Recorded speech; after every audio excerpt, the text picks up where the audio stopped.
आणि ती टेस्ट आहे की आपल्या पाल्याचं जर आपण फिंगरप्रिंट अनालिसिस केलं तर त्या फिंगरप्रिंटच्या माध्यमातून आपल्या पाल्याच्या मेंदूमध्ये जन्मजात जे विविध विषयांच्या बुद्धिमत्ता असतात त्या बुद्धिमत्तांची माहिती आपल्याला मिळत असते आणि ह्या बुद्धिमत्ताच एकत्रितपणे आपलं व्यक्तिमत्व प्रेझेंट करत असतात. तर माझा आग्रह सांगणं आहे आपल्याला की कोणत्या प्रकारे आंधळेपणाने आपल्या पाल्याचं हायर एज्युकेशनल करिअर चूज न करता सर्वात पहिले जर आपण त्याचं जन्मजात व्यक्तिमत्व जाणून घेतलं, त्याच्या ब्रेनमध्ये जे काही मल्टिपल इंटेलिजन्स आहेत, विविध विषयांच्या बुद्धिमत्ता प्रत्येक व्यक्ती जन्मजात घेऊन आलेला असतो, त्या बुद्धिमत्तांची पोझिशन जर आपण जाणून घेतली तर आपण आपल्या पाल्यासाठी सुयोग्य असं करिअर सायंटिफिक पद्धतीने शास्त्रीय मार्गाने चूज करू शकतो. आणि आजपर्यंतचा रिझल्ट आहे की अनेक विकसित देशांमध्ये जे काही डेव्हलप कंट्रीज आहेत त्या डेव्हलप कंट्री डेव्हलप का झाल्यात त्याची जे 10 कारणं जर आपण काढलीत तर त्याच्यामध्ये सर्वात पहिलं एक कारण असतं की त्या देशातील एज्युकेशन सिस्टीम. दुर्भाग्य आपलं की भारतामध्ये सर्व विषयांवर गव्हर्नमेंट खूप प्रचंड पैसा खर्च करत असतं, पण फंडामेंटल एज्युकेशन जे आहे, जे देशाचे नागरिक घडवत असतात, जे देशाचे सिटीजन घडवत असतात, त्यांचा एज्युकेशनल पायाच गव्हर्नमेंटच्या सिस्टीममध्ये एवढा भरभक्कम आपल्याला पाहायला मिळत नाही. सर्व जे काही चालू आहे ते सर्व आपण एज्युकेशनमध्ये आजही चाचपडत आहोत. खूप जबाबदारीपूर्वक बोलतोय मी. शिक्षक वर्ग इथं बसलेला आहे. माझं शिक्षक वर्गांना आग्रहाचं सांगणं एक, मी सुद्धा शिक्षकच आहे. तुम्हाला असं वाटत नाही का की आपण जे विद्यार्थ्यांना शिकवतोय किंवा आपले पाल्य असतील त्यांच्या बाबतीत आपण एज्युकेशनच्या बाबतीत जे निर्णय घेतोय त्याला कोणत्याही प्रकारे सायंटिफिक बेस नाही आहे. आणि म्हणून भारतामध्ये एज्युकेशनच्या बाबतीत फेल्युअरचं प्रमाण जास्त आहे आणि प्रोफेशनमध्ये सुद्धा फेल्युअरचं प्रमाण जास्त आहे. तुम्ही ऑब्झर्व करत असणार, आपण आपल्या जीवनामध्ये अनेक विविध प्रकारच्या कामांसाठी अनेक गव्हर्नमेंटचे किंवा प्रायव्हेट डिपार्टमेंट्स फिरत असतो. त्या डिपार्टमेंट्समध्ये ज्या टेबलवर जो व्यक्ती बसलेला आहे तो व्यक्ती खरंच त्या पेशाला किंवा त्या टेबलच्या कामाला न्याय देतो का? तुम्ही पहा, बरेचशा डिपार्टमेंट्समध्ये गेल्यानंतर आपले त्या संबंधित टेबलवर बसलेल्या कर्मचाऱ्याच्या बाबतीत वाद निर्माण होतात. का निर्माण होतात? बऱ्याच वेळेस तो कर्मचारी त्या ठिकाणी अशा ठिकाणी बसलेला असतो की त्या कर्मचाऱ्याला ते कामच जमत नाही. याला कारण काय आहे की तो चुकीचा व्यक्ती त्या ठिकाणी बसलेला आहे. तुम्ही पहा, फेसबुकवर तुम्हाला नाशिकचे ते जे भावे आहेत, मोठे सोशल वर्कर आहेत, ते किती वाद होतात गव्हर्नमेंटच्या डिपार्टमेंटमध्ये. फेसबुक जर तुम्ही पाहत असणार तर मला त्यांचं इनिशियल नाव नाही आठवते, नाशिकला खूप मोठे सोशल वर्कर आहेत भावे म्हणून. कंटिन्यू फेसबुकला विविध डिपार्टमेंटमध्ये जाऊन विविध प्रकारचं ते लोक कामं जमत नाहीत कर्मचाऱ्यांना आणि मग त्या ठिकाणी वाद निर्माण होतात. त्या ठिकाणी करप्शनचा विषय येतो. भरपूर काही गोंधळ आपल्याला सर्व सिस्टीममध्ये माजलेला दिसतोय. हा गोंधळ का माजलेला आहे की योग्य जागेवर योग्य व्यक्ती नाही आहे आणि याला कोणतेच पॅरामीटर नाही आहेत. फक्त कुठंतरी एखादी कॉम्पिटेटिव्ह एक्झामची परीक्षा घेतली जाते आणि त्या परीक्षेच्या माध्यमातून रिक्रुटमेंट केलं जातं आणि ते रिक्रुटमेंट जे केलं जाते ज्या पोस्टसाठी, त्या पोस्टसाठी तो रिक्रूट झालेला व्यक्ती खरंच लायबल आहे का, हे खूप मोठं प्रश्नचिन्ह आहे. मी तुम्हाला जबाबदारीपूर्वक बोलतो की सिस्टीममध्ये, गव्हर्नमेंटच्या सिस्टीममध्ये अजूनही अशी प्रोसेस आलेली नाही आहे. भारतामध्ये, जगात इतर देशांमध्ये या सर्व गोष्टी 30 ते 40-50 वर्षापासून वापरल्या जात आहेत आणि म्हणून त्या ठिकाणी योग्य जागेवर योग्य व्यक्ती बसलेला असतो आणि तो योग्य टेबलला त्याच्या कामानुसार योग्य न्याय देताना आपल्याला दिसतो आणि म्हणून तिथं करप्शन किंवा इतर ज्या काही वाद निर्माण होणाऱ्या गोष्टी आपल्याला पाहायला मिळत नाहीत. मी स्वतः शिक्षक आहे. माझं एज्युकेशन MA BEd MPhil आहे. मी 7 ते 8 वर्ष सिनियर कॉलेजला लेक्चरशिप केलेली आहे. मी माझ्या डोळ्याने या सर्व गोष्टी पाहिलेल्या आहेत.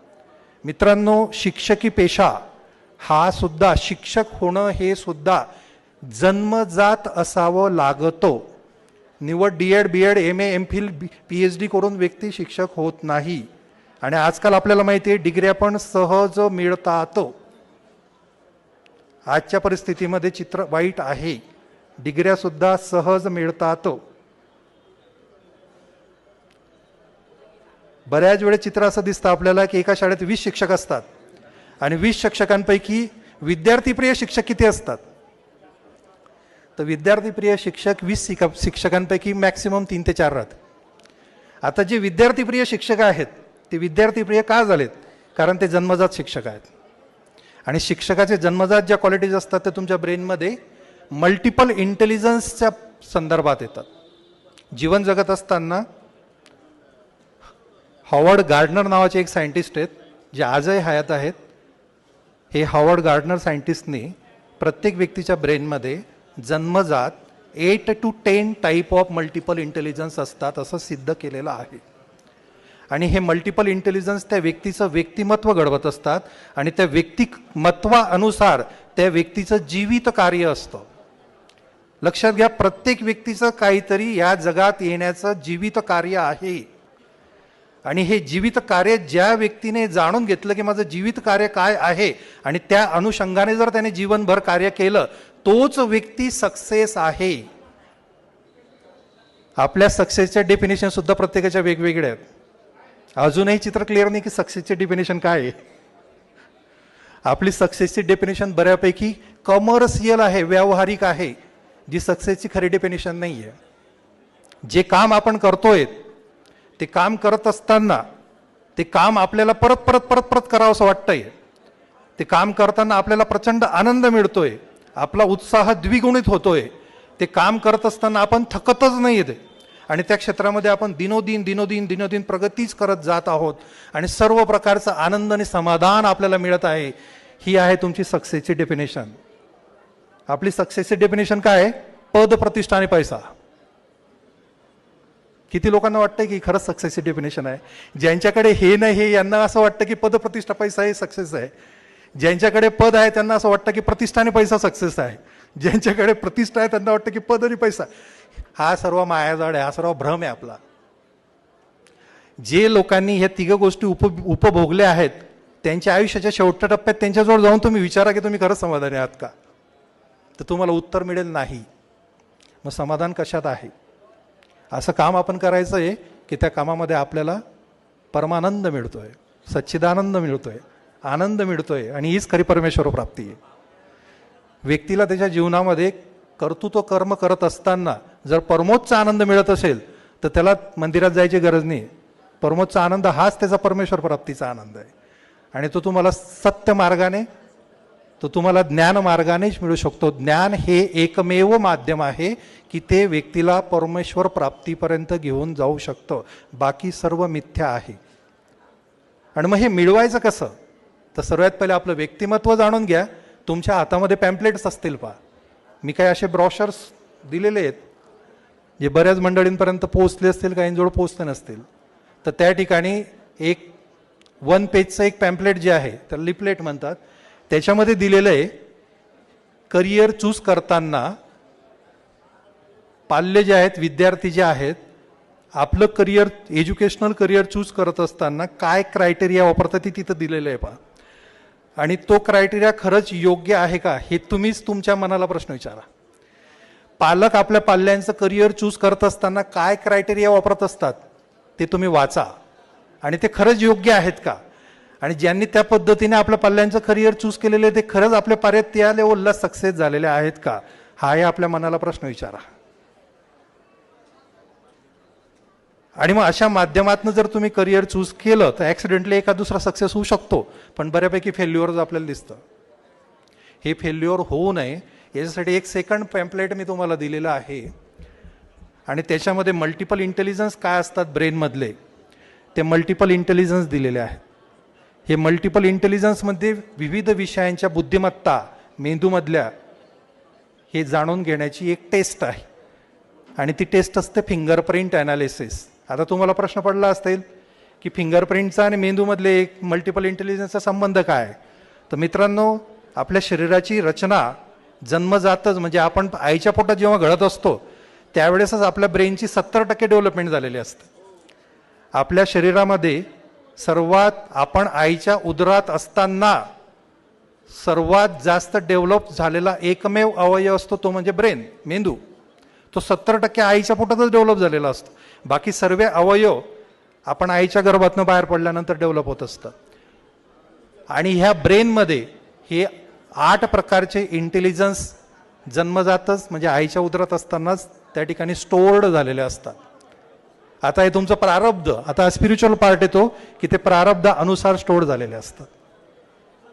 मग तुम्ही जन्माला आल्यानंतर पूर्ण जन्मभर समाजाशी तुमचं वागणूक वर्तणूक कशी असणार आहे, तुमचे रिलेशनशिप्स कसे असणार आहेत, तुमच्यामध्ये लिडरशिप कॅपॅसिटी आहे का, लोकांना जाणून घेण्याची क्षमता आहे का, त्यानंतर तुम्ही स्पिरिच्युअली कसे असणार आहेत, तुमचं व्यावहारिक ज्ञान कसं असणार आहे, तुमची तर्कशक्ती विचारशक्ती कशी असणार आहे, तुमची कल्पनाशक्ती इमॅजिनेशन पॉवर कशी असणार आहे, त्यानुसार तुमच्या ब्रेनमध्ये आयडिया फॉर्मेशन कसं असणार आहे, तुम्ही फिजिकली किती जीवनभर फिट असणार आहेत, तुमचे फेस एक्सप्रेशन्स कसे असतील, तुम्ही म्युझिकच्या बाबतीत, इमोशन्सच्या बाबतीत, क्रिएटिव्हिटीच्या बाबतीत कसे असणार आहेत, तुम्ही लँग्वेजच्या बाबतीत कसे असणार आहेत, तुमचे 5 सेन्सरी ऑर्गन्स कसे असतील, पंचज्ञानेंद्रियांची क्षमता कशी असेल, या सर्वच्या सर्व गोष्टी आईच्या पोटात असतानाच आपल्या मेंदूमध्ये स्टोअर झालेल्या असतात. आणि आपण जीवनभर विविध क्षेत्रात जेही काही कर्म करत असतो ते आपण म्हणत असतो की मी हे करत आहे, पण प्रॅक्टिकली सांगतो हे जन्मजातच फिक्स असतं. म्हणजेच तुम्ही जीवनामध्ये कोणत्या क्षेत्रात काय कर्तृत्व करणार आहात हे तुमच्या आईच्या उदरात असतानाच बऱ्यापैकी फिक्स असतं. आणि हे व्यक्तिमत्व जर तुम्ही तुमच्या अर्ली एजमध्ये जाणून घेतलं तर तुम्हाला तुमच्या जीवन जगण्याचा खरा मार्ग त्या ठिकाणी सापडतो. हे व्यक्तिमत्वानुसार जर तुम्ही एज्युकेशनल करिअर आपल्या पाल्यांचं चूज केलं तर आपले पाल्य अभ्यासामध्ये, हायर एज्युकेशनमध्ये नंबर ऑफ पर्सेंटेज घेऊन येतील. किंबहुना निवड एज्युकेशनच तुमचं जीवन घडवत नाही तर आपला पाल्य त्याचं सामाजिक सोशल बिहेवियर कसं असेल, तो स्पिरिच्युअली कसा असेल, या सर्व गोष्टी त्या ठिकाणी क्लिअर होतात. आता काही लोकांचं करिअर हे एज्युकेशन व्यतिरिक्त होत असतं, काही मुलांचं करिअर स्पोर्ट्समध्ये होतं. मग आपल्या पाल्याचं करिअर एज्युकेशन व्यतिरिक्त काही दुसरं आहे का? आपल्या ब्रेनचे 2 पार्ट असतात, राईट ब्रेन आणि लेफ्ट ब्रेन.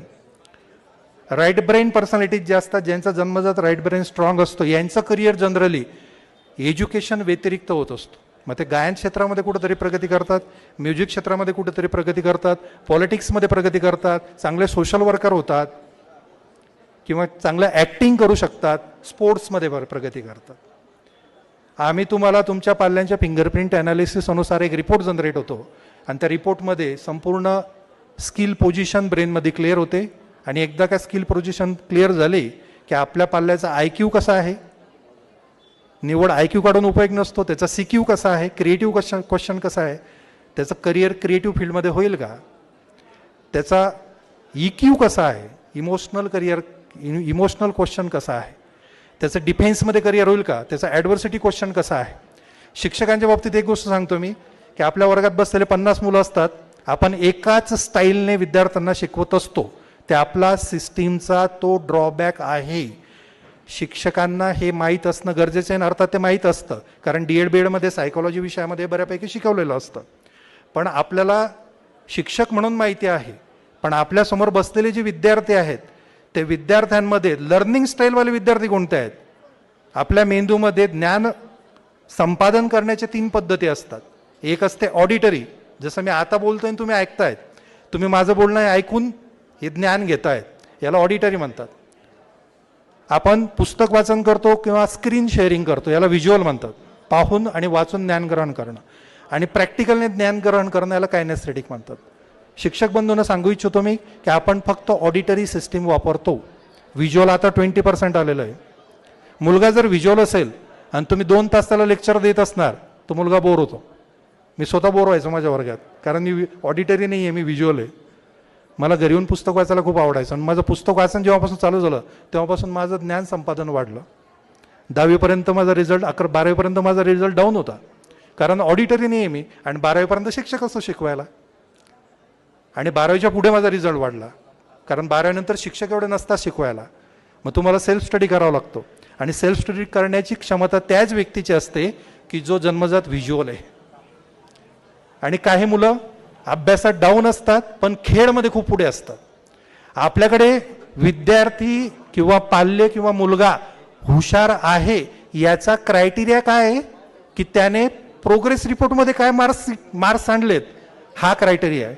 मी तुम्हाला सर्वांना विचारू इच्छितो की आपला पाल्य हा हुशार आहे याचा क्रायटेरिया मी शिक्षक बंधूंनाही विचारतोय, याचा क्रायटेरिया फक्त प्रोग्रेस रिपोर्टमधले पर्सेंट अनुसार आपण ठरवू का की हा मुलगा किंवा आपला पाल्य हा हुशार आहे असं? किती लोकांना वाटतं असं? माझा प्रश्न लक्षात घ्या, माझा प्रश्न लक्षात घ्या. आपला पाल्य किंवा समाजातील कोणताही विद्यार्थी हा हुशार आहे याचा क्रायटेरिया आपला फक्त काय आहे की त्याने 10वी 12वी किंवा ज्याही काही वर्गात असेल त्या वर्गात त्याने त्याच्या प्रगती पुस्तकात किती पर्सेंट आणले त्याच्यावरूनच आपण ठरवतो ना की हा पाल्य किंवा हा मुलगा हुशार आहे किंवा नाही. तर हा क्रायटेरिया खरंच योग्य आहे का?